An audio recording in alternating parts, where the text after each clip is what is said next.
Hello और नमस्कार मेरे प्रिय साथियों और दोस्तों। आज मैं आपके लिए कॉन्स्टिट्यूशन और संविधान टॉपिक लाई हूँ। सबसे पहले मैं आपको अपने चैनल में स्वागत करूँगी। आज का हमारा टॉपिक है कॉन्स्टिट्यूशन और संविधान। ठीक है, कॉन्स्टिट्यूशन मीन्स संविधान, संविधान मीन्स कॉन्स्टिट्यूशन। ठीक है, जो यह पोर्शन है यह हमारा जीके का सबसे बड़ा और मेन पोर्शन है, यानी जो पॉलिटिकल साइंस का पोर्शन आता है उसमें यह महत्वपूर्ण भूमिका निभाता है। और ये कक्षा 11वीं के लिए भी महत्वपूर्ण है क्योंकि उनका पहला चैप्टर है कॉन्स्टिट्यूशन के बारे में। इस वीडियो को ज़रूर देखिए, अगर पसंद आए तो इसे लाइक और शेयर ज़रूर कीजिए। ठीक है। गाइस, सबसे पहले हम देखेंगे संविधान। संविधान क्या है संविधान। ठीक है, संविधान उन नियमों कानूनों को कहते हैं जिनके द्वारा वहाँ का शासन चलाया जाता है। मीन्स दैट कि संविधान एक रूल्स और नियम सेट कर देता है कि इस नियम या रूल्स के द्वारा हम आपके देश चलाना है। देश में इन चीज़ों के इन रूल्स को फॉलो किए जाएंगे। ठीक है, और constitution is the set of rules which tell about the political structure of the means that कि कॉन्स्टिट्यूशन है जो वो एक सेट ऑफ रूल है जो यह बताता है, जो हमारे यानी किसी भी कंट्री के पॉलिटिकल स्ट्रक्चर के बारे में बताता है। मीन्स दैट कि वहाँ पर क्या क्या चीज़ फॉलो होती है, कौन कौन से स्ट्रक्चर हैं, किन किन स्ट्रक्चर को फॉलो कर कर लोगों को इस पूरे देश को चलाया जा रहा है, इसकी बागडोर संभाली जा रही है। अब इतने बड़े देश को आप अकेले नहीं चला सकते, अपने अपने हिसाब से नहीं चला सकते। इतने सारे अरबों की संख्या में हम अरबों की संख्या में पॉपुलेशन है, सबके हिसाब से नहीं चल सकते। तो संविधान एक रूल सेट कर दिया है कि आप इसके द्वारा ही इस पूरे देश की बागडोर संभालेंगे। ठीक है, कुछ इसकी परिभाषाएं बताई गई हैं, जैसे कि लॉर्ड प्राइस के अनुसार है।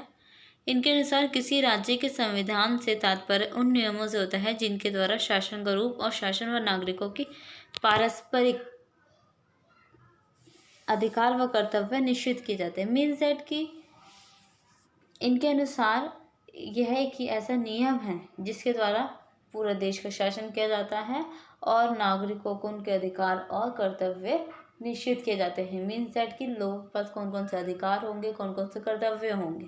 ठीक है, और क्योंकि अब यहाँ पे अलग अलग धर्म और जाति के लोग रहते हैं तो इनमें सभी प्रकार के लोगों को अधिकार और कर्तव्य दिए गए हैं। ठीक है, अब है हमारा संविधान का महत्व। अब मैं आपको बताऊंगी कि हमारे लिए संविधान का महत्व क्या है। सबसे पहले संविधान जो है निरंकुश शासन पर प्रतिबंध लगाता है।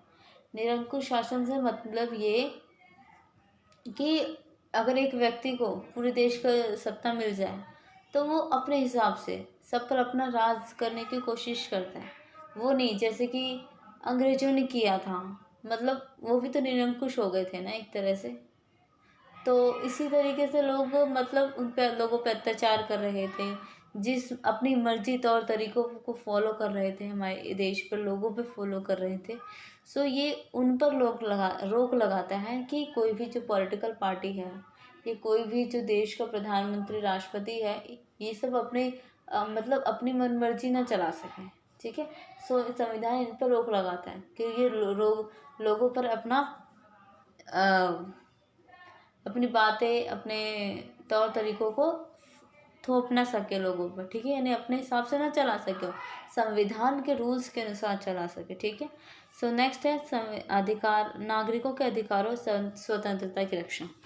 हमारा जो संविधान है वो लोगों को यानी नागरिकों को अधिकार और कर्तव्य भी देना और उनकी स्वतंत्रता भी की जाती है। ठीक है, पहले तो वो लोगों को, नागरिकों को अधिकार देता है कि इनके पास ये अधिकार है, जैसे कि आपको स्वतंत्रता का अधिकार है, समानता का अधिकार है, पढ़ने का अधिकार है, शिक्षा का अधिकार है।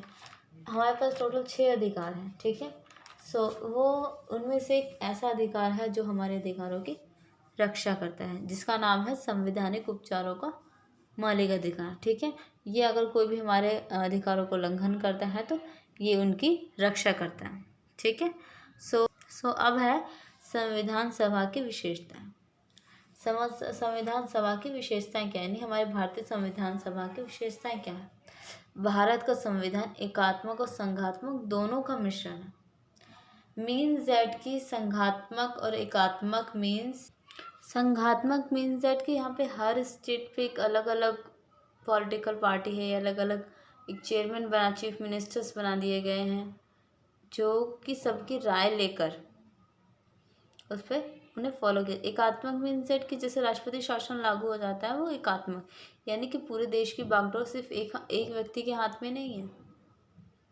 ठीक है, एक व्यक्ति के हाथ में नहीं है, मतलब प्रधानमंत्री हैं और राष्ट्रपति हैं, संसद वगैरह का बहुत बड़ा रोल है, ये सब संघात्मक बनाते हैं। बट जब कोई आपातकाल लग जाता है तो उसमें वो हमारा संविधान एकात्मक रूप में कार्य करता है। ठीक है, यानी एकात्मक संघात्मक दोनों ही है यहाँ पे। और दूसरा है संविधान संघात्मक होते हुए भी भारत के नागरिकों को एकाधारी नागरिकता प्राप्त है। मीन्स दैट कि जैसे कि अमेरिका में है, वहाँ पे एकात्मक ही संविधान है और यहाँ संघात्मक है। वहाँ पर दोहरी नागरिकता यूज़ की का होता है, वहाँ दोहरी नागरिकता लोगों को मिलती है, पर यहाँ पे इकहरी नागरिकता प्राप्त है। मीन्स दैट कि यहाँ पर कोई भी व्यक्ति किसी भी स्टेट, किसी भी जगह, पूरे देश में यानी पूरे भारत में कि कहीं पे भी रहे तो भारत का ही नागरिक कहलाएगा, यानी कि पर्टिकुलर उस स्टेट का भी नागरिक कहलाएगा। ठीक है, तो वो चाहे जहाँ भी रहे, इंडिया के जिस राज्य में रहे वो इंडिया का ही कहलाएगा, यानी उसको एकाधिकार नागरिकता है। ठीक है, भारत को संविधान में संसदीय शासन की व्यवस्था भी है, जैसे संसद की व्यवस्था की गई है। ठीक है, भारत के संविधान में एक सर्वोच्च न्यायालय की स्थापना की गई है। ठीक है, अब है संविधान सभा।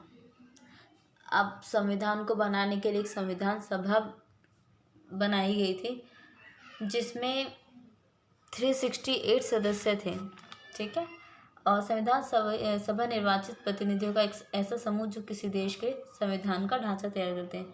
मीन्स दैट कि संविधान सभा को जो बनाने में जो लोग लगे थे, उनका एक सभा यानी एक ग्रुप बनाया गया था, जिसके द्वारा उस संविधान का ढांचा तैयार किया गया था, या फिर कह सकते हो कि किसी देश के संविधान का निर्माण करना। ठीक है, संविधान सभा 9 दिसंबर 1946 को संविधान सभा का प्रथम अधिवेशन प्रारंभ हुआ था। मीन्स दैट कि सबसे पहली बात जो 9 दिसंबर 1946 को ये अधिवेशन में प्रारंभ हुआ था, ये बात छेड़ी गई थी। ठीक है, और 13 दिसंबर 1946 को पंडित जवाहरलाल नेहरू ने उद्देश्य प्रस्ताव प्रस्तुत किया। उद्देश्य प्रस्ताव मीन्स दैट कि इसमें संविधान सभा के उद्देश्यों को बताया था, उन्होंने उनकी आकांक्षाओं को और मूल्यों को शामिल किया था इसमें। ठीक है, उन्होंने ज़रूरत बताई थी कि हमें संविधान बनाने की क्या ज़रूरत है।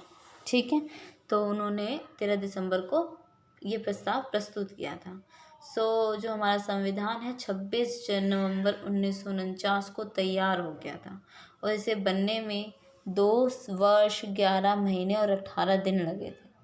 ठीक है, ये हमारा 26 जनवरी 1949 को तैयार हो गया था, पर हमारा जो इस संविधान को लागू 26 जनवरी 1950 को किया गया था। ठीक है, क्योंकि 1930 में ही संपूर्ण भारत में 26 जनवरी के दिन स्वाधीनता के रूप में मनाया जाता है। ठीक है, इसीलिए 26 जनवरी को प्रथम गणतंत्र दिवस मनाया गया था। ठीक है, मीन्स दैट कि 1930 को उन्होंने प्रथम पूर्ण स्वराज्य घोषित करने की मांग की थी। उस दिन उन्होंने पूर्ण स्वाधीनता के रूप में मनाया था। ठीक है, इस संविधान में 395 अनुच्छेद, 22 भाग और 8 अनुसूचियाँ थे। ठीक है, और अब तो इसमें काफ़ी अनुच्छेद बढ़ भी गए हैं, क्योंकि टाइम के अनुसार, समय के अनुसार चेंजेस, बदलाव होते रहते हैं इसमें। अब तो अनुच्छेदों की संख्या बढ़ गई है, पर जब संविधान बना था तब उसमें 395 अनुच्छेद थे, 22 भाग और 8 अनुसूचियाँ थी। डॉक्टर भीमराव अंबेडकर को भारतीय संविधान का जनक माना जाता है। ठीक है, और भीमराव अंबेडकर को संविधान का जनक के अलावा इन्हें संवैधानिक सलाहकार भी नियुक्त किया गया था। भीमराव अंबेडकर को BN राव को संवैधानिक सलाहकार नियुक्त किया गया था। बट भीमराव अंबेडकर संविधान सभा के जनक कहे जाते हैं, और ये प्रारूप समिति के अध्यक्ष भी थे।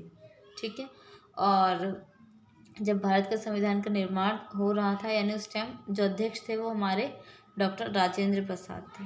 ठीक है, और इसमें टोटल सदस्य कितने थे? 389। ठीक है, सो गाइस आज के लिए इतना ही। और अगर आपको हमारी ये वीडियो पसंद आए तो लाइक ज़रूर, हमारे चैनल 11 पॉइंट को ज़रूर सब्सक्राइब कीजिए।